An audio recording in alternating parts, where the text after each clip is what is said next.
Hi, welcome back to channel, TrainStation 2. Alright, got second in this third competition and I managed to claim a rare train, all because I need to do that double restriction job there.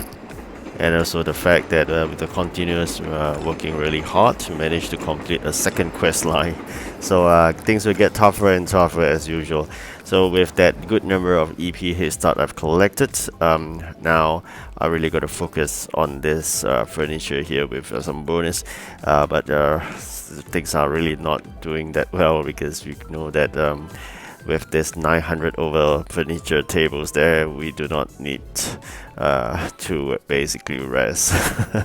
We just got to keep on moving here because now with the quest line completed, especially the bonus quest line, things is getting really tough, not as easy as it used to be. This is the bonus quest line.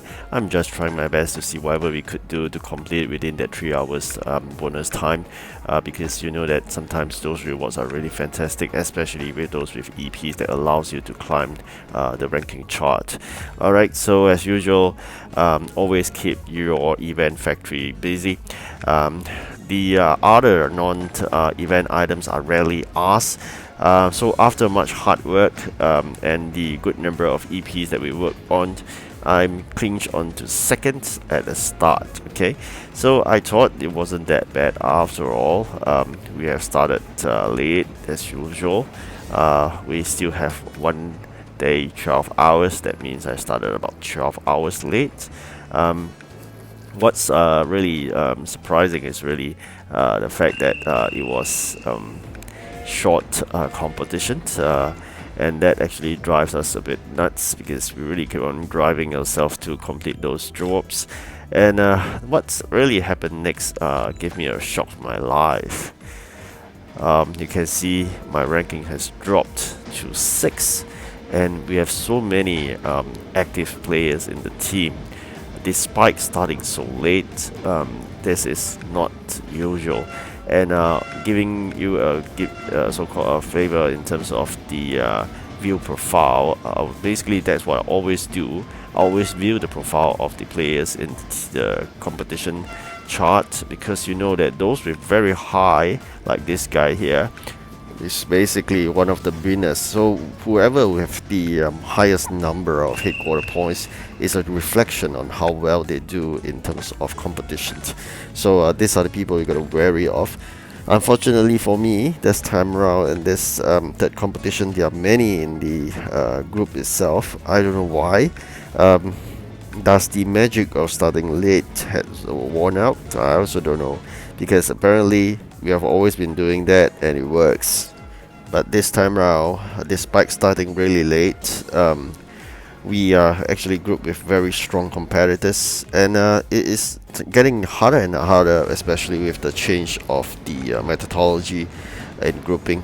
They always group up with people of some kind, the same level. That makes life really tough for us.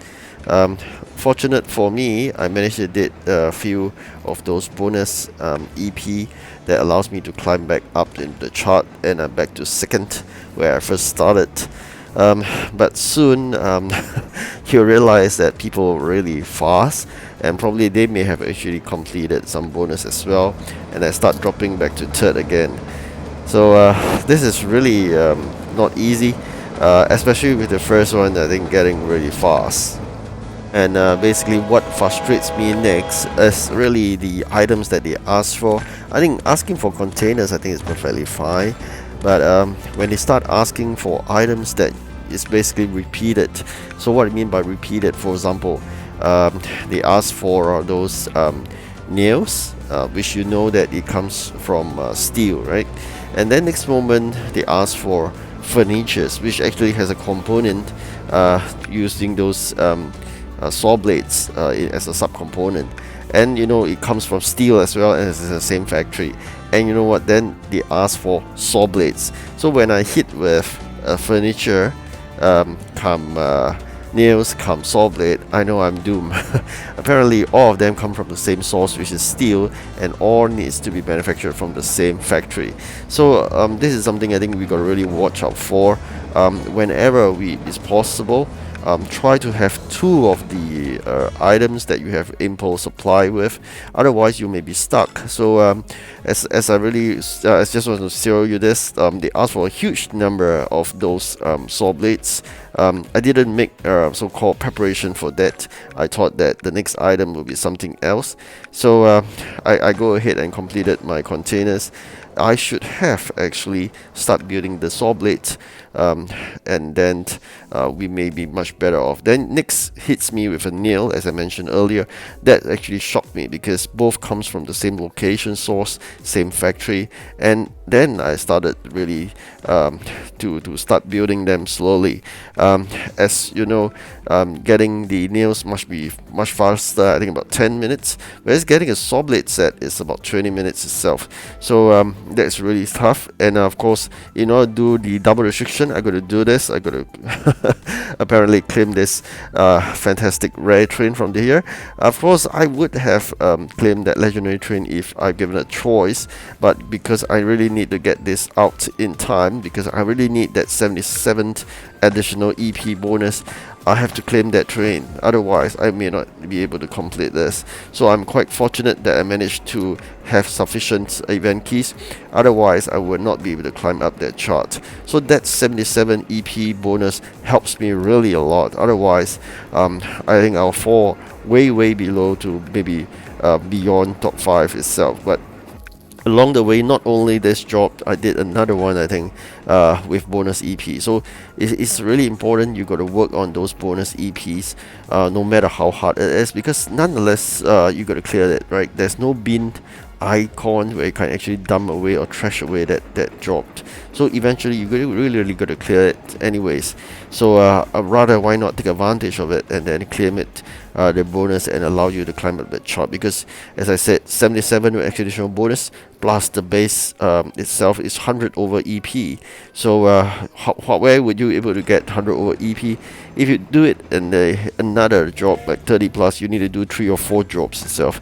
So with that, I just want to focus on those bonus sometimes. With that, I climb back to the first, and next moment drop back again. So I will show you how fast it is. This player here, it's really fantastic. I don't know how they do it. Apparently this is really tough, but this is really the ending with the 23 minutes left. And fortunate for me, I still have one set of deliveries waiting to be collected, just maybe 2 or 3 minutes before the end of the competition. So I'm quite secure in my second position, given the fact that we have a good number of EVP gapped from the third. Just in case he jammed in order to climb up the ranks, I still have one more job on hand. And along the way, we really got to watch out this in terms of your personal rewards rather than the company one. Alright, so now we're left with 3 minutes. I really got to complete this. Alright, time's up in a couple of seconds, and we can get another additional 61 EPs, and I think we secured the win in the second position. There's no way we can do another one within the couple of minutes left, and of course with a good gap ahead from the third, I've secured it just like the first. He has secured his position. Alright, so I've completed 2 quest line. The next will be a challenge, the next competition. But that being said, we've collected 350 times 2 for 2 of the first, and now we got the 250. So generally we have 950. We just shy by 50 event coins for that legendary train. I think we should be able to claim at least a 50 event coins in the next competition, so as to claim that legendary train. So I'm quite fortunate so far. I mean, I'm quite happy with my progress in this first, second, and even the third competition itself. Starting late seems to have worn out its magic, but nonetheless, it seems to complement well if you have good planning in terms of EP head start, preparing items. It should be able to still get you to the top 5 itself. Alright, so I'm coming towards the end of the video, and I really wish you good luck in the 4th competition, and I thank you for watching this video. Goodbye.